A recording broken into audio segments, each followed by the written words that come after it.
नाही नाही, डिलिमिटेशनवरती चर्चा होईल. आज राज्यसभेचे विरोधी पक्षनेते मल्लिकार्जुन खरगे यांच्याकडे जी बैठक आहे त्याच्यावर या विधेयकाबाबत सर्वानुमते चर्चा होईल. त्यानंतर तुम्ही एकत्रित डिसिजन घ्याल. नाही, महिला विधेयकाचा संदर्भात विरोध करण्याचं आम्हाला कारण दिसत नाही. महिलांच्या राजकीय हक्कांना विरोध करण्याचं कोणीही त्याच्यामध्ये काही वेगळी भूमिका घेण्याचं मला कारण दिसत नाही. किंबहुना जेव्हा हे विधेयक आलं होतं 2023 साली, तेव्हाही आम्ही सगळ्यांनी त्यांना पाठिंबा दिला सुरुवातीच्या काळामध्ये. त्याच्यामुळे आता फक्त डिलिमिटेशन ज्या पद्धतीनं समोर आलेलं आहे, मतदारसंघाची पुनर्रचना ज्या पद्धतीनं समोर आलेली आहे, ती संपूर्ण देशामध्ये गंभीर समस्या निर्माण करू शकते.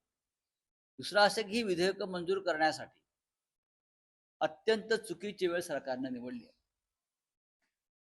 5 राज्यात निवडणुका सुरू आहेत. त्या राज्याचे खासदार प्रचारात अडकलेले आहेत.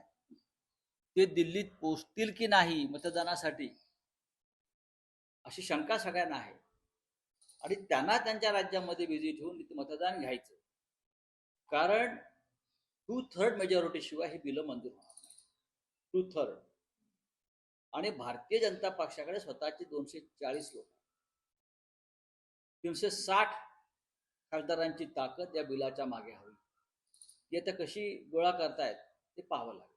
म्हणजे एक प्रकारे ते खासदार दिल्लीत येऊ नये आणि त्या खासदारांच्या अनुपस्थितीमध्ये हे सगळे बिल नक्कीच हे बिल मे महिन्यात सुद्धा घेता आलं असतं. मल्लिकार्जुन खरगे यांनी सरकारला पत्र लिहिलं होतं की 29 एप्रिल नंतर तुम्ही कधीही या विषयावरती अधिवेशन बोलवा किंवा सर्वपक्षीय बैठक बोलवा. निवडणुकीची प्रक्रिया पूर्ण झाल्यावर 5 राज्यातल्या तुम्ही कधीही या संदर्भात आम्हाला चर्चेला बोलवा किंवा विशेष अधिवेशन घ्या, आम्ही तयार आहोत. ही जर विरोधी पक्ष नेत्यांची भूमिका असेल तर मोदी ऐकायला का तयार नाही? का तयार नाही?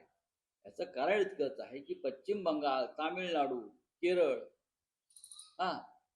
आसाम या राज्यातले खासदार कदाचित या विधेयकाला मतदान करण्यासाठी किंवा विरोध करण्यासाठी इथे पोहोचू शकतात. ही अत्यंत भ्रष्ट मनोवृत्तीचं लक्षण आहे.